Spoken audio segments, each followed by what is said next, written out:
स्वागत है आपका अपना क्लासरूम यूट्यूब चैनल में। पिछले टॉपिक में बताया गया था पाठचर्या और पाठ्यक्रम क्या है, उससे पहले मनोविज्ञान के कार्य क्षेत्र क्या क्या हैं और किस किस क्षेत्र के बारे में हम पढ़ेंगे जिससे हमारा सीटेट में रिजल्ट हो जाएगा। लेकिन जो आपका उसमें टॉपिक चल रहा था उसी में से एक टॉपिक आपका आता है संज्ञानात्मक विकास के सिद्धांत। संज्ञानात्मक विकास का सिद्धांत जो है जीन पियाजे के द्वारा दिया गया है। जीन पियाजे क्या है? एक मनोवैज्ञानिक है। जीन पियाजे क्या है? एक मनोवैज्ञानिक है जिन्होंने बताया कि किस प्रकार से किसी वस्तु के बारे में हम क्या करते हैं, हम पहचानते हैं चाहे जानते हैं। आपका क्या संज्ञानात्मक विकास के सिद्धांत जो है बतलाता है कि किसी वस्तु के बारे में जानना मतलब संज्ञान, संज्ञान मतलब जानना, जानना मतलब संज्ञान। सबसे जरूरी बात यह है कि संज्ञानात्मक विकास कहता क्या? संज्ञानात्मक विकास कहता है कि किसी वस्तु के बारे में हम किस प्रकार से जानेंगे, चाहे किस अवस्था में कितना बालक जान रहा है, चाहे कितना बालक तर्क कर सकता है, अपने बात और विचार से कितना अपना क्या कर सकता है, व्यक्त कर सकता है, भावना को किस प्रकार से व्यक्त कर सकता है। ये छोटे बालक से लेके बड़े बालक तक के। इसमें क्या है? जीन पियाजे की विकास की अवस्थाओं का सिद्धांत। जीन पियाजे जो है अपने बच्चे पर ही प्रयोग करके, अपने बच्चे के बारे में अध्ययन करके ये जीन पियाजे का जो सिद्धांत दिया गया संज्ञानात्मक विकास का सिद्धांत ये तैयार किया गया है। इसमें क्या है? अवस्था के आधार पर पहला क्या है? इंद्रिय जनित गामक अवस्था। इंद्रिय जनित गामक अवस्था, अवस्था का जो इंद्रिय जनित गामक अवस्था, इस अवस्था से ही पता चलता है। जो इंद्रिय जनित गामक अवस्था, जो इंद्रिय जो शब्द प्रयोग किया गया है उसमें बतलाया गया है क्या चीज कि इंद्रियां क्या होती है, इंद्रियां क्या होती है और इंद्रिय के द्वारा ही इस अवस्था में बालक करेगा। इंद्रिया में आपका जो आता है क्या चीज? आँख, कान, नाक, त्वचा, आपका क्या है? जीभ, सब क्या है? ज्ञान इंद्रिय हैं, जिससे हम क्या करते हैं शुरू में जब बालक बोल नहीं पाता है, पढ़ नहीं पाता है, सीख नहीं पाता है, उस समय ही ज्ञान इंद्रियों का प्रयोग करके क्या करता है? बालक किसी चीज के बारे में जानने का प्रयास करता है। जानना क्या है? संज्ञानात्मक विकास, जानने का प्रयास करता है। इसीलिए इंद्रिय जनित गामक अवस्था जिसका क्या है? जन्म से 2 वर्ष, कहीं कहीं 0 से 2 वर्ष भी लिखा रहता है, 0 से 2 वर्ष या जन्म से 2 वर्ष। इसमें देखिए एग्जाम्पल के माध्यम से हम समझाने का प्रयास कर रहे हैं आपको। इसमें क्या कहता है? भूख लगने की स्थिति को रोकर व्यक्त करता है। वस्तुओं को प्रत्यक्षतः देखते एवं उनके लिए उसी की अस्तित्व होता है। जिस वस्तु को जिस रूप में देखा है उसका अस्तित्व वही रह जाता है उसके दिमाग में। और साथ में क्या? भूख लगने पर कैसे व्यक्त करता है? रोकर, मतलब अपने इंद्रियों का प्रयोग करके ही इस अवस्था में बालक काम करता है। चाहे और क्या होता है? किसी भी वस्तु को प्रत्यक्ष रूप में अनुभव करके ही जैसा अनुभव करता है वैसा दिमाग में क्या कर लेता है? स्थायित्व की भावना अंतर अपने मन में रख लेता है। दूसरा क्या है? पूर्व संक्रियात्मक अवस्था। पूर्व संक्रियात्मक अवस्था में क्या होता है? 2 से 7 वर्ष। 2 से क्या है? 7 वर्ष।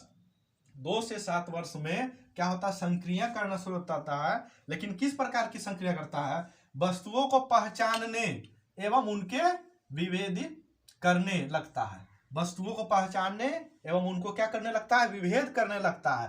पहचानना, विभेद करना, आपको लग रहा होगा कि पहचानना, विभेद करना क्या है? तो पहचानना मतलब सिंपल, किसी वस्तु को आप देखें, अब वस्तु को देखने के बाद उसके बारे में उसके आकार और रंग रूप के आधार पर उसको क्या किए? पहचाने की अच्छा ये आम है तो आम है, इमली है तो इमली है। कुछ भी अगर बोल रहे हैं तो क्या है? पहचाने उसको, वस्तु को, उसमें ज्यादा दिमाग नहीं लगाना है। अगर बताया गया कि आम है तो आम है, वस्तु को अगर हम देखें कि अच्छा आम ऐसा होता है, वो फिक्स हो गया, तब पहचानने उसको कह दिए। विभेद करने मतलब आम कच्चा है और पका है, आम ही है, उसमें एक कच्चा एक पका है। अगर कच्चा आम और पका आम में क्या करने लगा? अंतर करने लगा, उसको विभेद करते हैं। क्या कहते हैं? विभेद कहते हैं। विभेद में यही होता है कि किसी भी वस्तु को, मतलब एक ही वस्तु उसको मतलब कि अंतर कर देना, चाहे 2 तरह का वस्तु उसमें क्या कर देना? अंतर करना। अभी एग्जांपल में जो दे रहे थे, पका आम को पका आम, कच्चा आम को कच्चा आम कहते हैं। उसके किसके आधार पर? उसके रंग और रूप के आधार पर। रंग और रूप के आधार पर उसको क्या करना? अंतर करना क्या कहलाएगा? विभेद कहलाएगा। क्या कहलाएगा? विभेद कहलाएगा। तब पूर्व संक्रियात्मक अवस्था में कहता है वस्तु को पहचानने रंग और रूप के आधार पर, और उसमें अगर अंतर कर देते हैं, रंग और रूप पर पहचान लिए और पहचानने के बाद अगर अंतर कर देते हैं तब विभेद करने लगते हैं। तो अगर कोई भी बालक जो 2 से 7 वर्ष का होता है वो क्या करता है, किसी वस्तु को पहचानता है रंग और रूप के आधार पर, उसके बाद क्या करने लगता है, अंतर करने लगता है। तो वो कौन सी अवस्था में बालक है, पूर्व संक्रियात्मक अवस्था 2 से 7 वर्ष। तीसरा आपका क्या है टॉपिक, तीसरा है मूर्त संक्रियात्मक अवस्था। मूर्त संक्रियात्मक अवस्था क्या कहता है, मूर्त संक्रियात्मक अवस्था कहता है कि वस्तुओं को पहचानने, विभेदीकरण करने तथा वर्गीकरण करने। आपका पहचानने और विभेदीकरण तो 2 से 7 वर्ष में ही बालक कर रहा है। कब, कौन सा वर्ष में कर रहा है, 2 से 7 वर्ष में ही कर रहा है, पूर्व संक्रियात्मक अवस्था में ही कर रहा है। क्या चीज करना, पहचानने और विभेदीकरण करना। लेकिन जैसी 7 वर्ष से ऊपर होता है, 7 से 11 वर्ष तक के बालक क्या हो जाते हैं, यहाँ तो 2-7 वर्ष से पहले बालक क्या सीख लिया, पहचानने और विभेदीकरण करने। अब उसके साथ क्या करने लगा, वर्गीकरण करने लगा। जब रंग रूप और उसके आकार के आधार पर अंतर करना पहचानने लगा, अगर उसको अंतर कर लिया, पहचान लिया, अगर पूरी तरह से किसी वस्तु के बारे में समझ रहा है, तो उसके बाद फिर क्या करेगा, वर्गीकरण करेगा। तब फिर क्या होगा, रंग रूप और आकार के बाद क्या होगा, रंग रूप आकार इसी में आ गया। उसके बाद अंत में आ जाएगा किसमें, प्रकार में। वर्गीकरण करना मतलब प्रकार में बांटना, किसी भी विषय वस्तु को क्या करना, प्रकार में बांटना। कौन सी अवस्था में, मूर्त संक्रियात्मक अवस्था में, जो 7 से 11 वर्ष तक के होता है। मतलब इसमें क्या हुआ, जिस बालक का उम्र 7 से 11 वर्ष होगा वह जीन पियाजे के संज्ञानात्मक विकास के सिद्धांत के अनुसार वह मूर्त संक्रियात्मक अवस्था में है। अब मूर्त संक्रियात्मक अवस्था में बालक क्या करेगा, वस्तु को पहचानेगा, उसका फिर विभेदीकरण करेगा, उसका क्या करने लगेगा, वर्गीकरण करने लगेगा।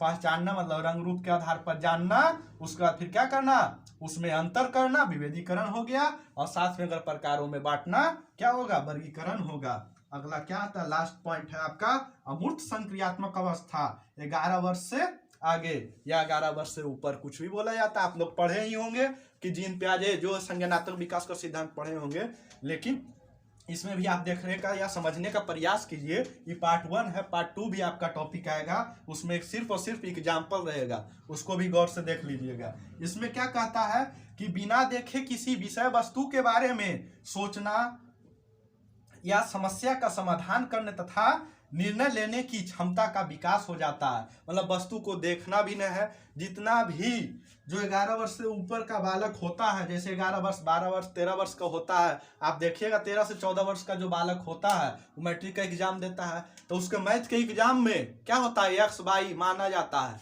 तो जहां वो अपने मन से किसी भी विषय वस्तु को मानना शुरू कर दे तो वो किस अवस्था में आएगा, अमूर्त संक्रियात्मक अवस्था में। अमूर्त संक्रियात्मक अवस्था में क्या होता है कि 11 वर्ष से ऊपर का बालक हो जाता है।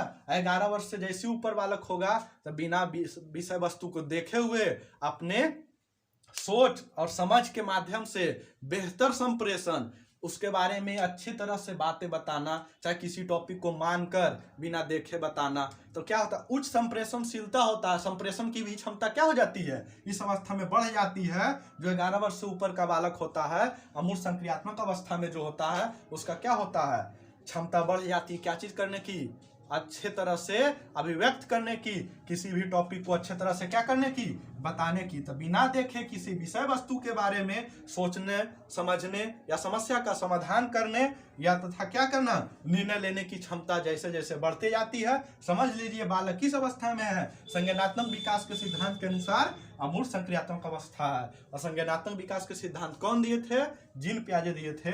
आप इसको पहले ध्यान से एक बार समझ लीजिए, उसके बाद आपका अगला वीडियो आएगा जो कि एग्जाम्पल के तौर पर रहेगा। क्या चीज, संज्ञानात्मक विकास में सिर्फ और सिर्फ किस अवस्था में कौन सा एग्जाम्पल सुटेबल होगा, जिसमें आपको परेशानी होती है वो भी दूर हो जाएगी। पहले इसको समझने का क्या कीजिए, प्रयास कीजिए। इसमें 2 ही तरह में आपको परेशानी होगा, एक होगा पूर्व संक्रियात्मक अवस्था, एक मूर्त संक्रियात्मक अवस्था। पूर्व संक्रियात्मक अवस्था में क्या करता है, वस्तु को पहचानता है और अंतर करता है उसके रंग रूप और आकार के आधार पर। लेकिन वही मूर्त संक्रियात्मक अवस्था जैसी आता है तब विभेदीकरण करना, पहचानना और साथ में वर्गीकरण करना। मतलब 2 तरह की क्रिया पूर्व संक्रियात्मक अवस्था में और 3 तरह की क्रिया मूर्त संक्रियात्मक अवस्था में होती है। इसको क्या कीजिए, आप लोग ध्यान से देखिए और समझने का प्रयास कीजिए। Thank you for this class.